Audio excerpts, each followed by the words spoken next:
Araling Panlipunan, ikalawang linggo. Komposisyon, kaugalian at paniniwala, pinagmulan, tungkulin at karapatan ng bawat kasapi.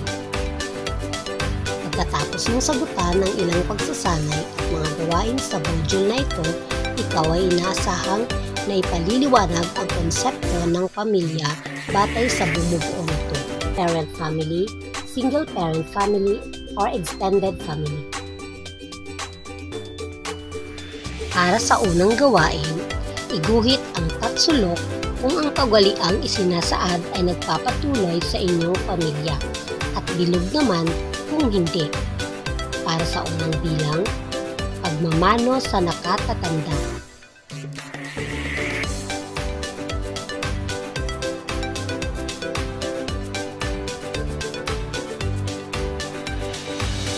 Ikalawang bilang, pagsasama-sama ng buong pamilya o magkakamag-anak tuwing may okasyon.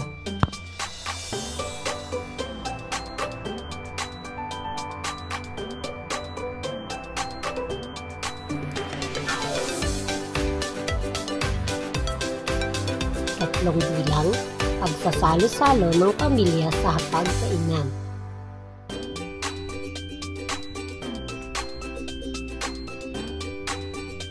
Apat na bilang, pagsasama-sama ng pamilya sa pagsisimba.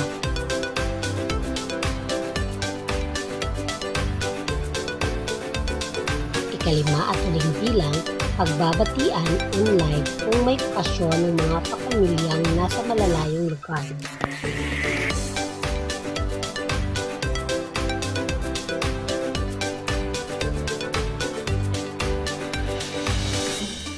Alam mo bang may iba't ibang gawain na kinagisnan ang bawat pamilya?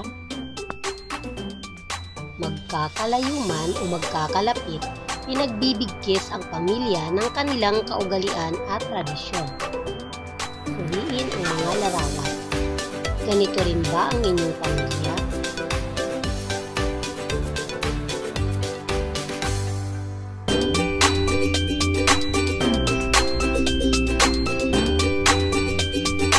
Ginagawa pa ba ninyo ang mga pagkakas?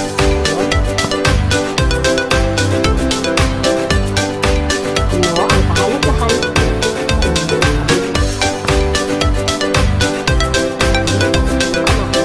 may mga pagbabago sa mga tradisyon ng mga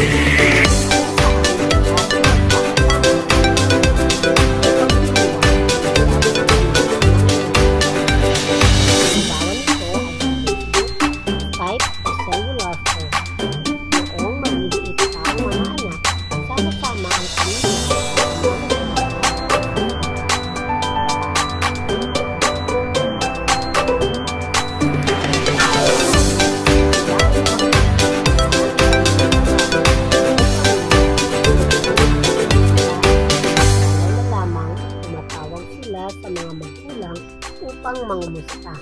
Anuman ang pamamaraan, mahalagang isabuhay ang mabuting kaugaliang natutuhan sa tahanan. Huwag itong kalimutan, malayo o malapit man sa mga kasapi ng mag-anak. Para sa gawaing pagyamanin, iguhit ang hugis bituin kung sang-ayon ka sa isinasaad ng pangungusap at hugis gasuklay kung hindi. Unang bilang, ang pagkain ng sabay-sabay ng mag-anak ay dapat na ipagpatuloy. Ikalawang bilang, huwag makiisa kung may family reunion na idiraos ang inyong angkan. Ikatlong bilang, batiin sa telepono o cellular phone ang magulang na may kaarawan na nasa ibang bansa.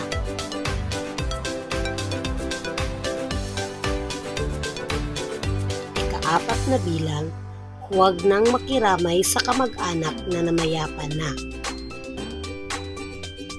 Ikalimang bilang, dalawin ang mga lolo at lola.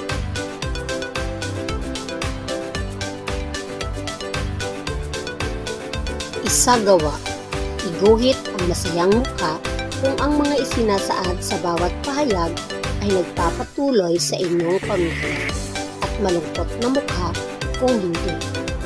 Unang bilang, paghahanda kung may kaarawan.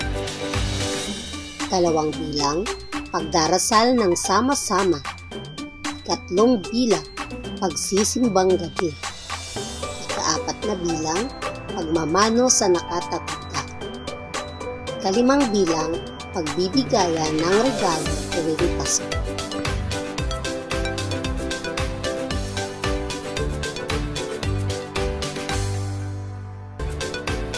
Tayahin. Para sa inyong gawain, ito ay pinamagatang sagot mo, dikit mo. Idikit ang larawan ng mga kasaping pamilyang gumaganap sa tinutukoy na tungkol